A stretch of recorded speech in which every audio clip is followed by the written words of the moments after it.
Does anybody need reminding? We're looking at permutation. So permutation is a bijection of a set with itself. We're mostly considering finite sets, and therefore there are a finite number of permutations, namely n factorial, as we sort of saw. And we have two ways of writing a permutation. One of them is we give, so it's a function, a permutation, so it maps 1 to 1, 2 to 3, 3 to 4, 4 to 3. And the other way to write it is as a cycle or a product of cycles. But we don't know whether every permutation can be written as the product of cycles. Well, we actually do. So, we sort of know. But now we will know for real, because we have theory.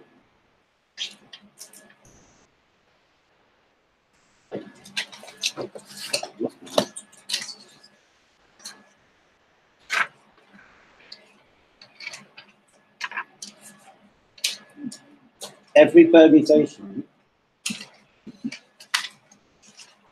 in Sn, so that's the symmetric group permutations of the set 1, 2, 3 up to n, is a product of disjoint cycles.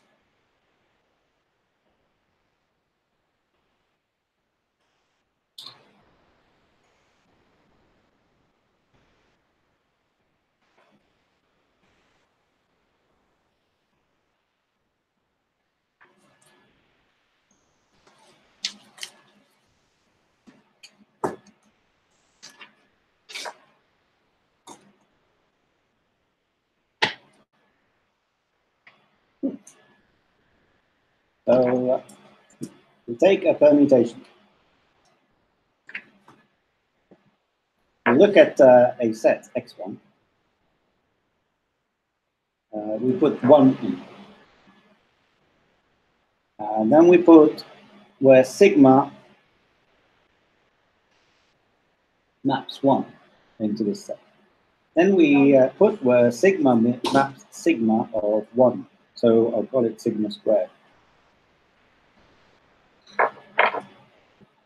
Then we put sigma to the power of 3 of 1. Can we go to infinity?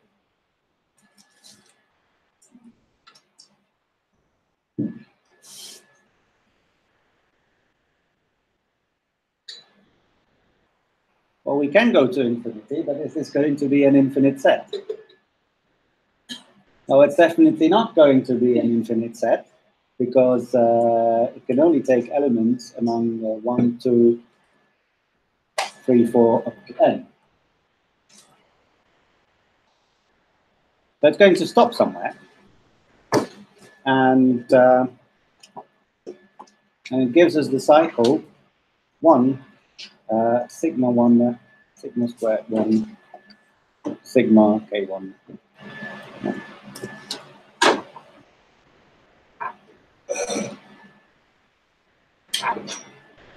Okay, now I take I. I'm using principle of induction, or it's called the well-ordering principle. Can tell you about the well-ordering principle?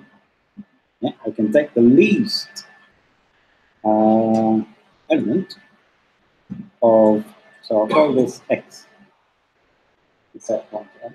So I take x, remove everything. Sorry. I remove everything that I've already put into the first cycle. Okay. So I is the least number among 1, 2, 3, 4, 5, 6, 7, n, which is not among these. So it's not in the first cycle. Well, when you think about how we were doing, going from, this is exactly what we were doing when we were going from the notation two lines to the notation cycles. Start with 1, 1 goes to 7, 7 goes to 3, 3 goes back to 1, close the first cycle. What's the least number that I haven't put into the first cycle? Okay, 2. I start with 2. So I start with I do sigma I do sigma squared I, and so on.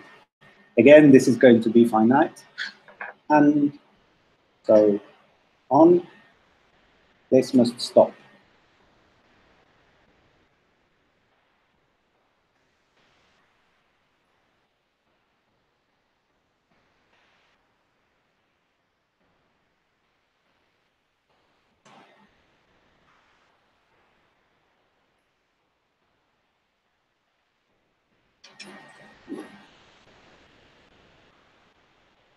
And the cycles we get with sigma as their product.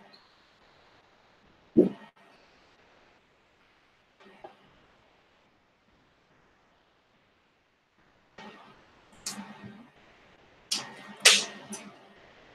as we learned last Wednesday, you put square at the end of the proof. Do you always put square at the end? No. Sometimes I put like, and if it's proof by contradiction, then I put like a contradiction.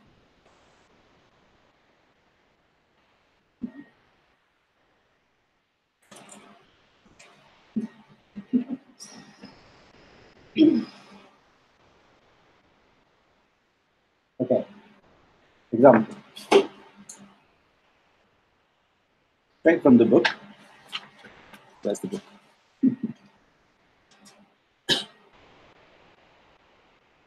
So if I have sigma is 1, 2, 3, 4, 5, 6. 6, 4, 3, 1, 5, 2. Okay.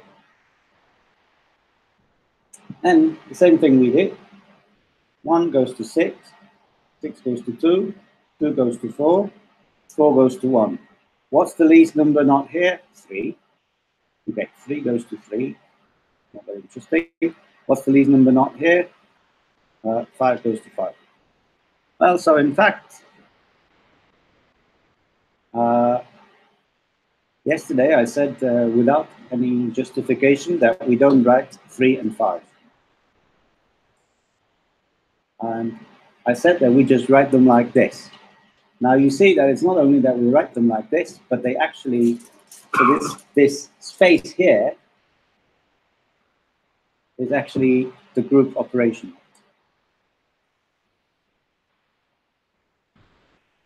Okay? So this is actually a product of, this is a cycle. Okay, this is the identity because it's sensitive to and everything else also in itself. So this is another way to write the identity, and this is another way to write the identity. So you only have one cycle. Not very interesting. Tau. Is that a better one? Yes. So 1, 2, 3, 4, 5, 6. Goes to 3, 2, 1, 5, 6, 4.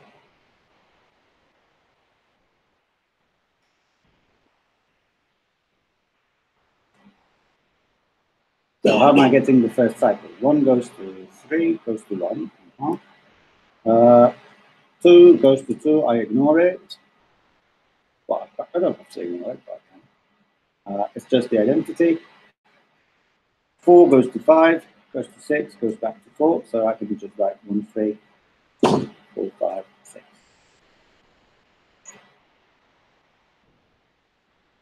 So last word of explanation, 1, 3 is actually the permutation which sends 1 to 3, 3 to 1, and everything else stays the same. Okay. 4, 5, 6, you know what 4, 5, 6 is. And if you times them, if you multiply them in the group, you get exactly this out. Any questions? Counter examples?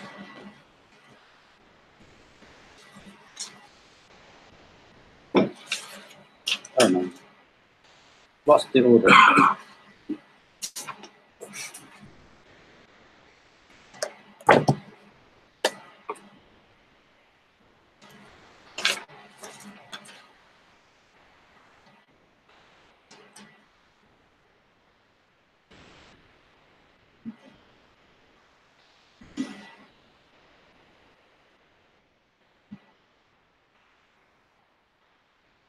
Transposition.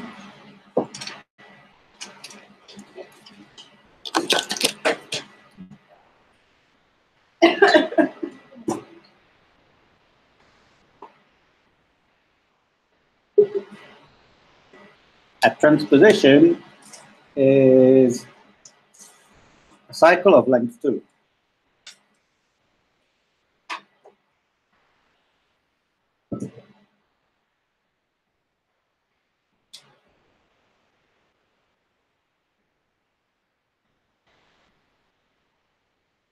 Does that need an example?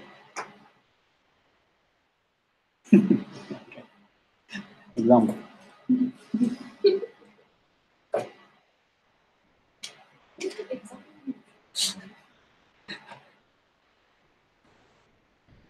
Okay, now something interesting, okay?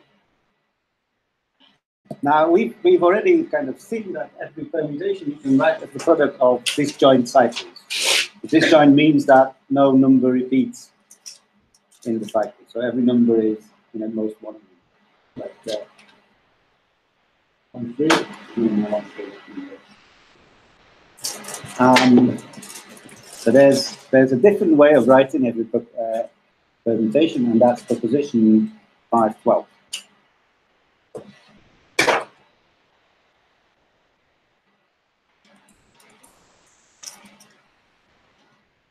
And it says that every permutation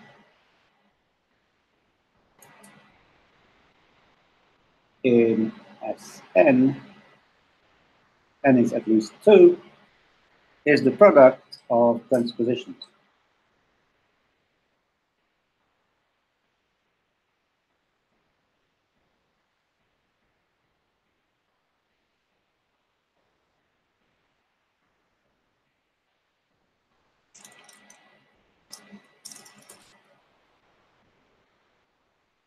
Which word is missing from the proposition that was in the previous one?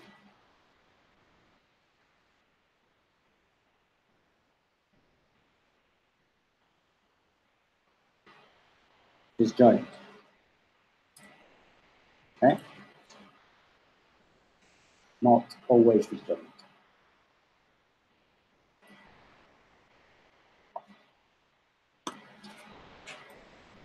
For example, 1, 2, 3 is 1, 3, 1, 2. You can't do it as disjoint.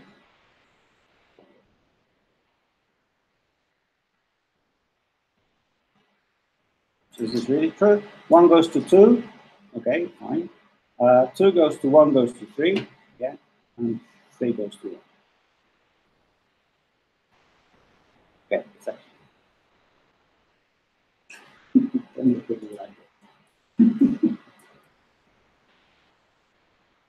Okay, proof.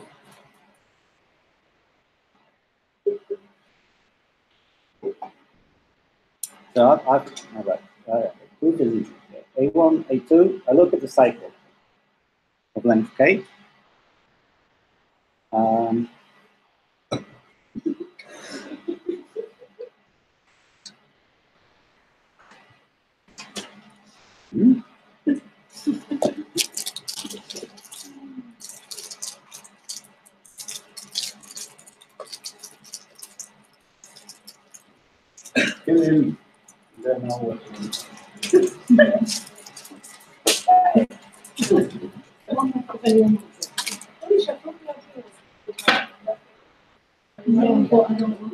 Okay, same idea, kind of same idea. I mean, there's not much of an idea here visible, but you can do transpositions where you're transposing A1 with everything as much as needed, and it ends with A1, A3, A1, A2. Because it only works if you have at least two.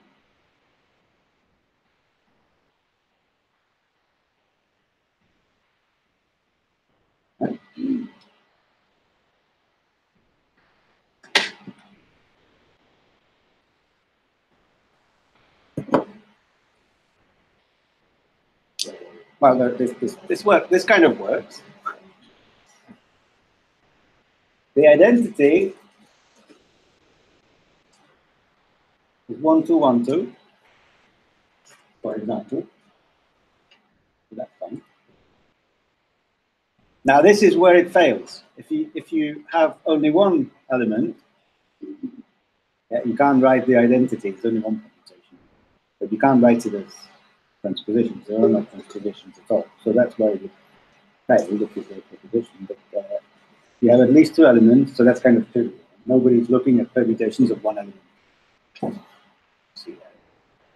this is it. So now we have a cycle. You trust me that this is it. You can check that actually it works. The identity can be written as the product of transpositions, but not every permutation is a cycle or an identity. However, what was the theorem number? 5.9.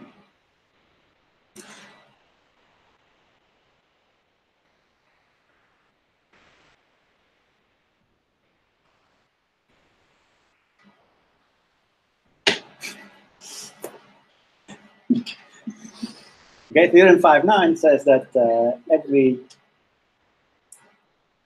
permutation is a product of cycles.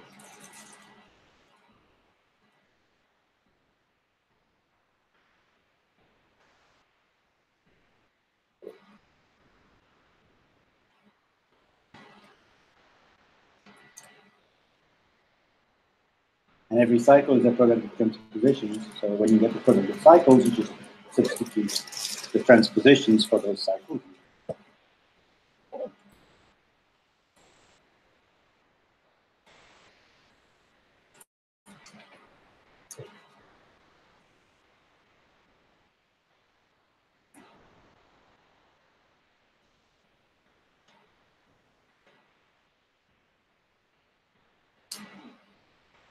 Okay. Example.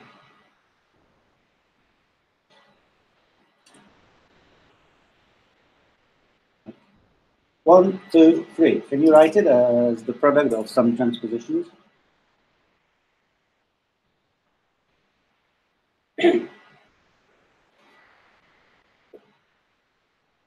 Anyone? Can you write it as the product of some transpositions? Hmm? Yes, well done. But I can write it as the product of different transpositions.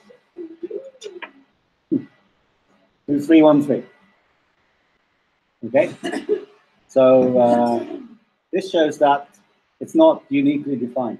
And you can write it in various different ways. So, not unique. But okay, so one might hope for, like, this is two transpositions, this is two transpositions, but 1, 6, 2, 5, 3. Have we had that one before? One of the ones we had before. Maybe not. Is you can write it as 1, 6, 2, 3, 2, 5.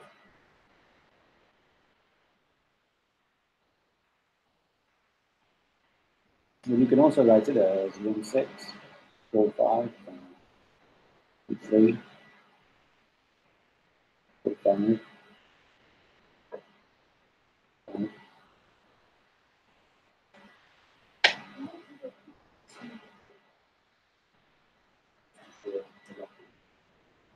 Because that's the lack of imagination. Could you take out? Yeah, could you take out? No. You'd have to take them out both.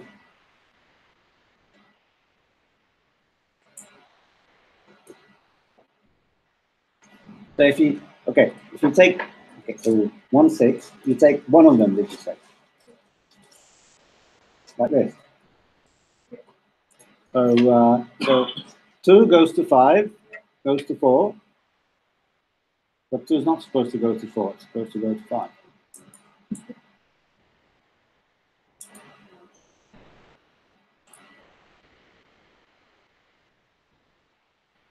Actually, okay, this is a silly example because obviously these are the same because 4, 5 and 2, 3 commute because they're disjoint cycles. And 4, 5 times 4, 5 is the identity because any transposition is the inverse of itself. So it's easy to see that these two are equal.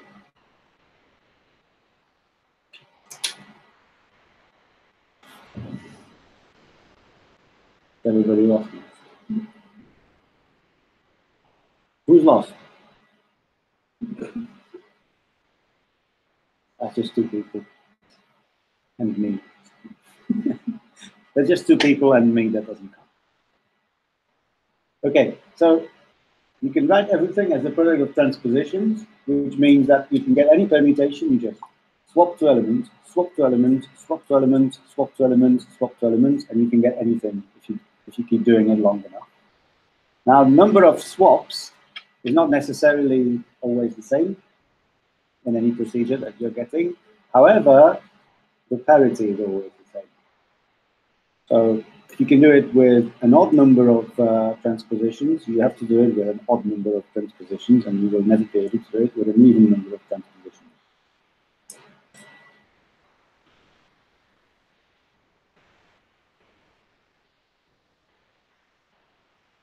For example, lever.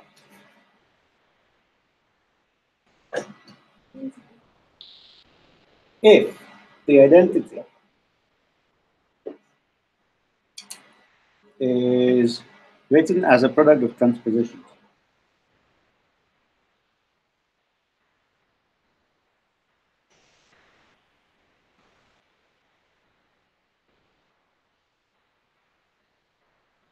so like transposition 1, transposition 2, transposition R, then R is even. Can't get the identity ever as an odd number of transpositions.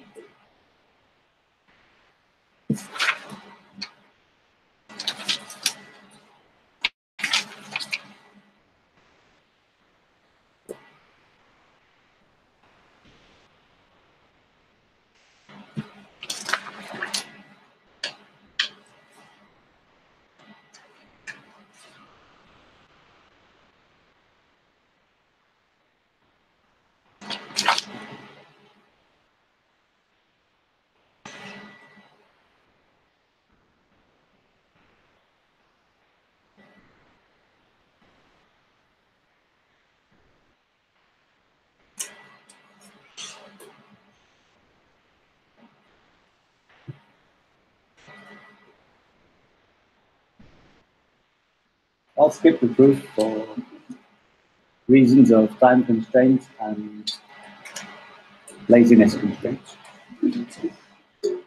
However, what it leads to is the theorem that we wanted. With 515.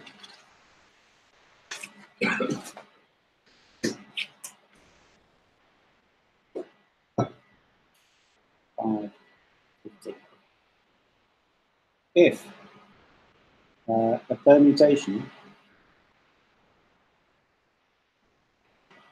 is written as a product of transpositions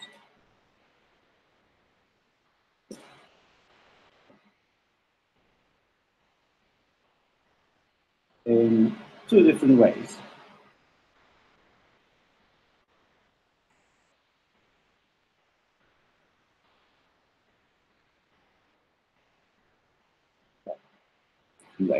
So sigma is tau 1, tau 2, tau r, and that's, give me another Greek letter. Let's start with 2. Theta 1, theta 2, theta s. Then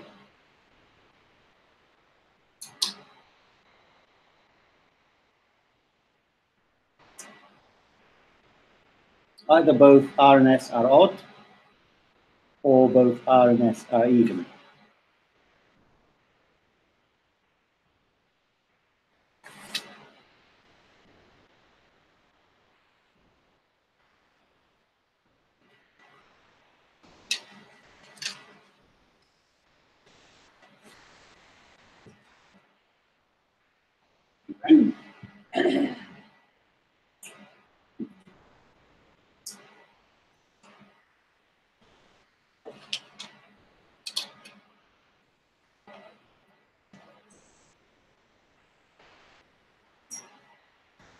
So,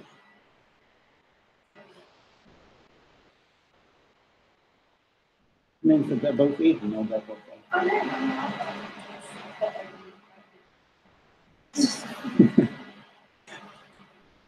Okay. So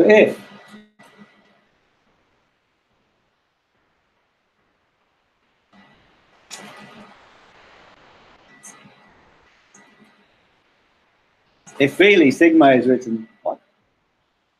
It's just Good. sigmas and bigs that keeps saying Well, that is a very sensible piece of advice. Yeah. So sigma inverse is, so how do you, so from the thetas, for example, how do you get it? So it's theta s inverse. Now, hopefully you know from Killian's work that if you're inverting a product, then you're producing, but timesing the inverses in the reversed order. Yeah? So this is theta s inverse, and so on. Theta 2 inverse, theta 1 inverse. And then, where am I going? So the identity is, for example, sigma, sigma inverse. If not,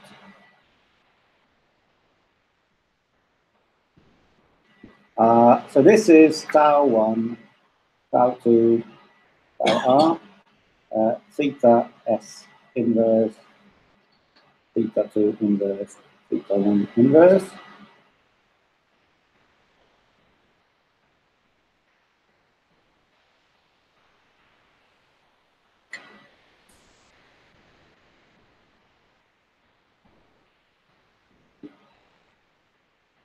So this is a product of transpositions. Each of these is a transposition. This is an inverse of the transposition, which is also a transposition, because I could actually delete the inverses, because every transposition is the inverse of itself. So this is the product of transpositions, which gives you the identity, and by the lemma, which is hiding here, the total number, so R plus S of them altogether, is even. Okay.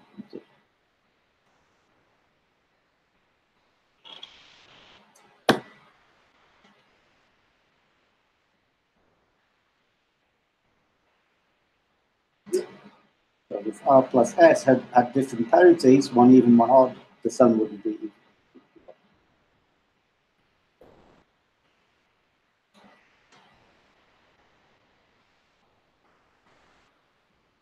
Okay?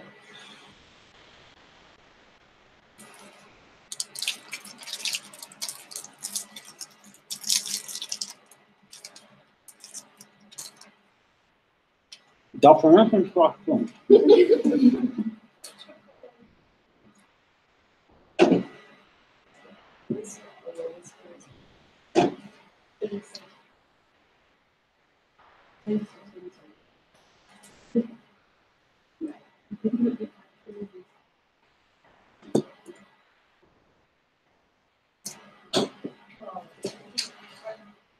This is one of my favorite kinds of mathematical meta-objects.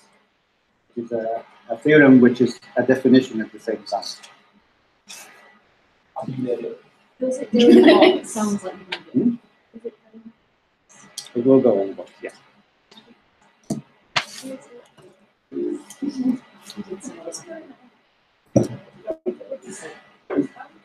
Right. AN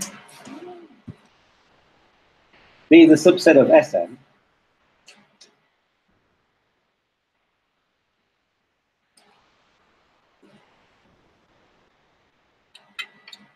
formed by all the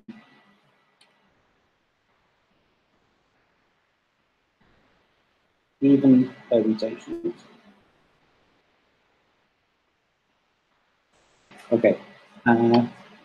An even permutation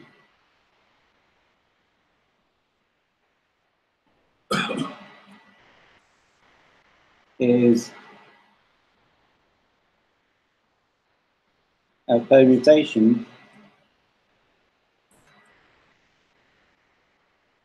that can be written as the product of an even number of transpositions.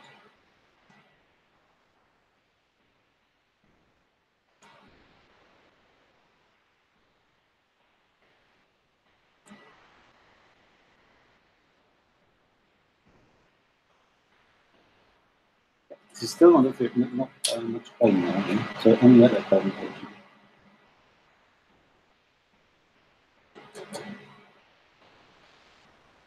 is an odd permutation.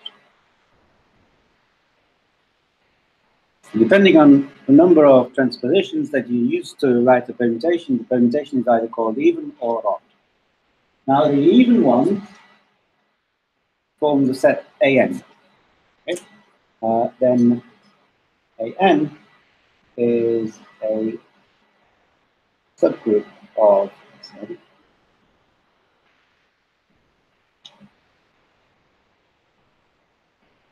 that is called the alternating group.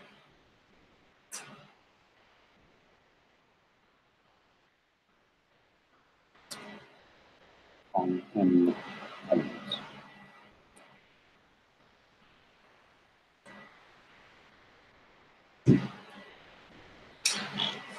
Okay, that's a tough one. You need some chocolate to process it.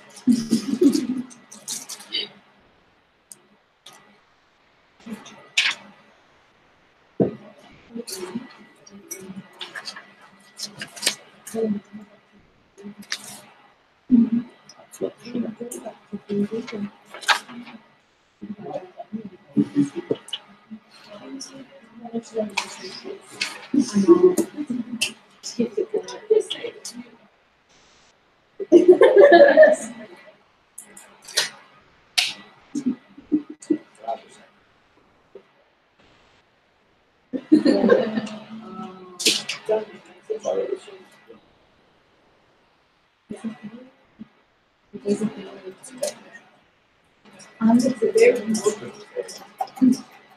Proof. Yeah, can I just check? Yes. Is this book goes on about groups of n letters? Yeah.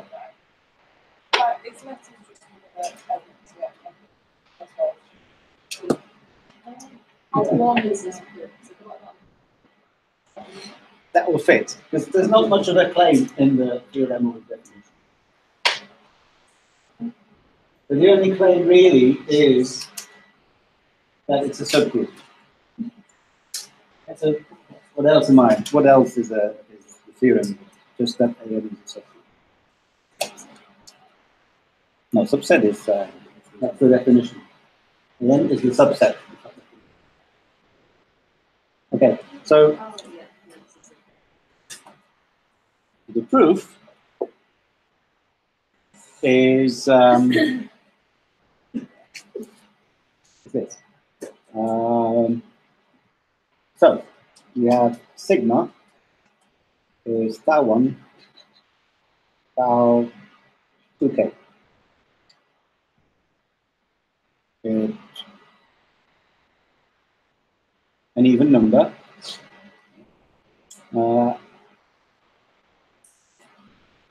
Another sigma dash is theta 1, theta 2, m,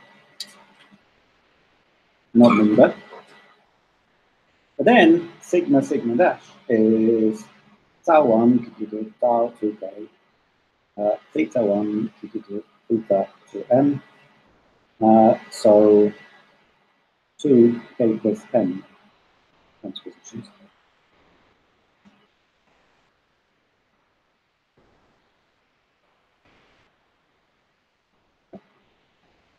So it's even.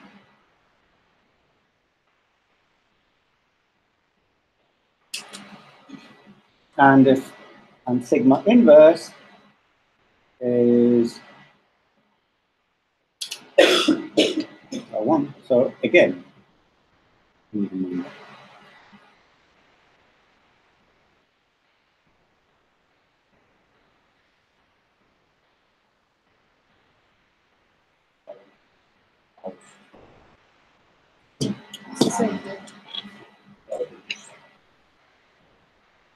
Yeah, there could be.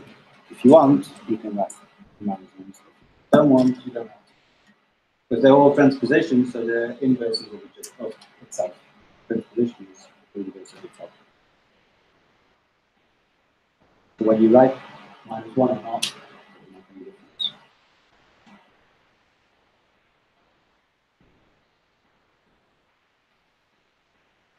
Okay. Did it fit?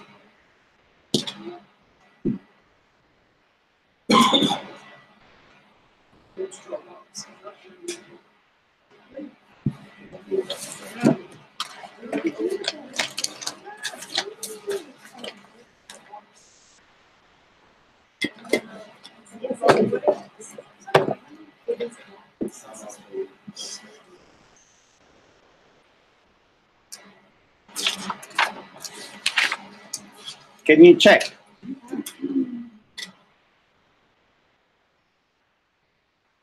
That exercise 27 is one of the submission exercises. Yes. Yes. 27. So, exercise 27 directly leads to theorem 517.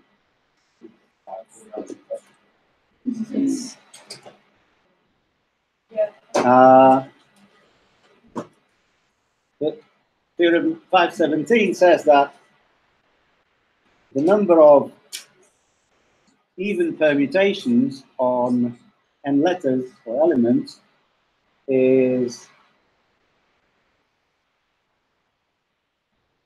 n factorial divided by 2.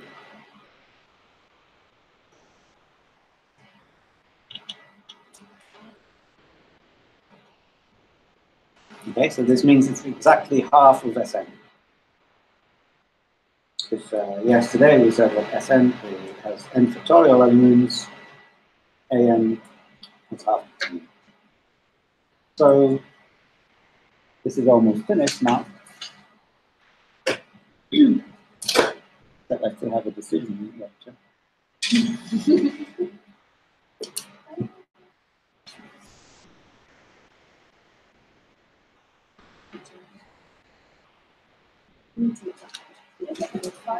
Can you teach that one?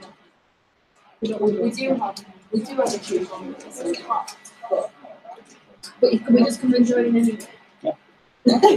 Instead of going to lots of decisions. I'll put you on the register. Present.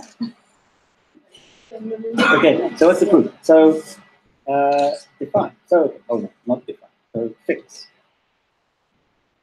a transposition sigma. So for example, 1, 2, because 1, 2 always exists. Okay, this is only true if again. When it's 1, then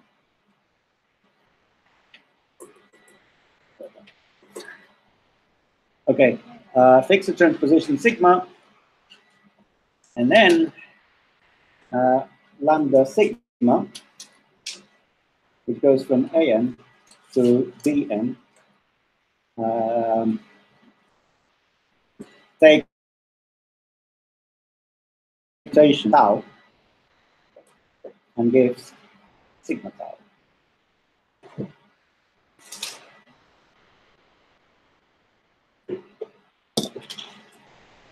So what is AN? AN is the even permutations.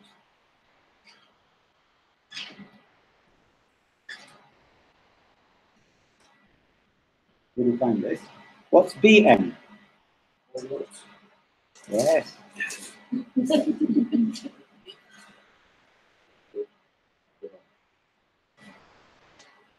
You get involved. No, no. Well, it's successfully not right. I'm going to leave it at high note. Okay, okay. Call it. Call it Push them up.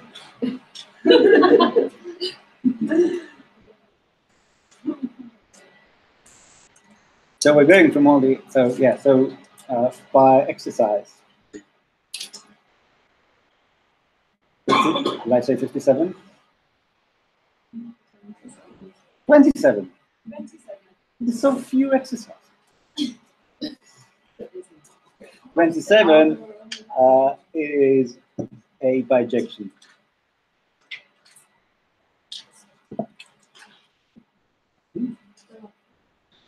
And so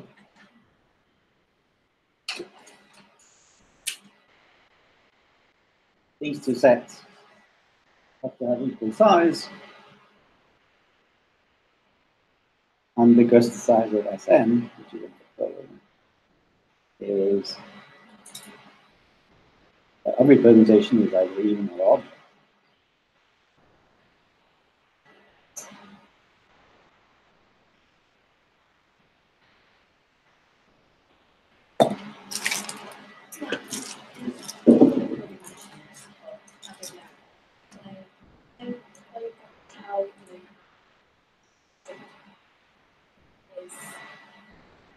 How does that arrow black and white?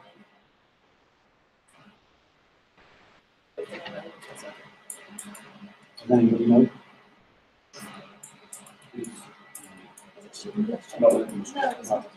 Should be alright. So this is saying that the domain of map is this set, and it goes into this set. And the one with the R is saying that tau, an element of it, is mapped by this mapping to sigma tau. Damn, you should have said it.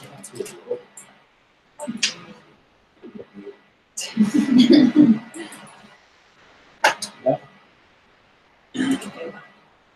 So without the bar, it's the domain and the codomain.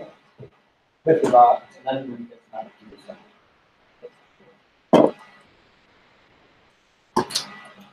That's it. And then there's only the historical note, and so I think that's everything. Any questions? Yeah, you're approaching question 27. How would you start? Where would you be from there? Well, yeah, okay. So, how do I start with question 27? Well, very funny that every year somebody asks this question. How do you approach 27? Very peculiar. It's just what I mean. So, so you want to prove that it's a permutation. Permutation means it's injective and bijective. If you want to prove that it's injective, you assume. So how does one prove that it's injective? 27. It's got lambda g, but well, yes.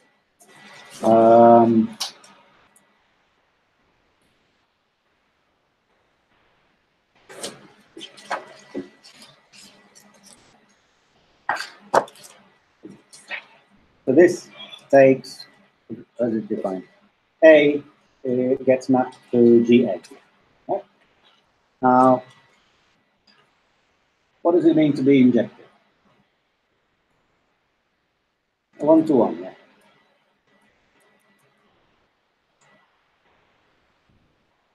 So one-to-one means that if you get the same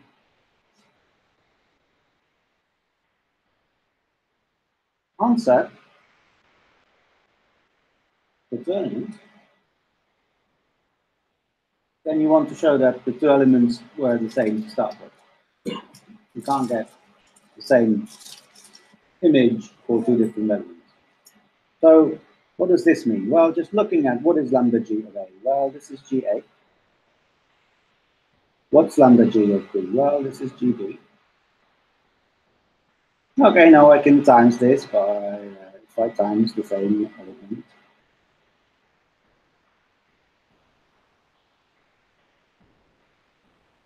With G inverse from the left. Well, if I work it out, so that's how I would start.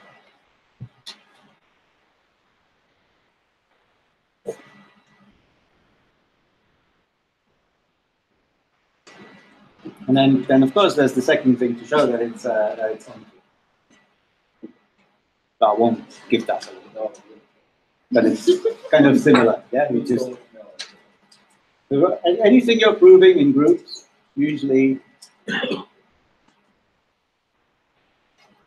you're relying on there being inverses. Because if there are no inverses, there's no group. Any more questions?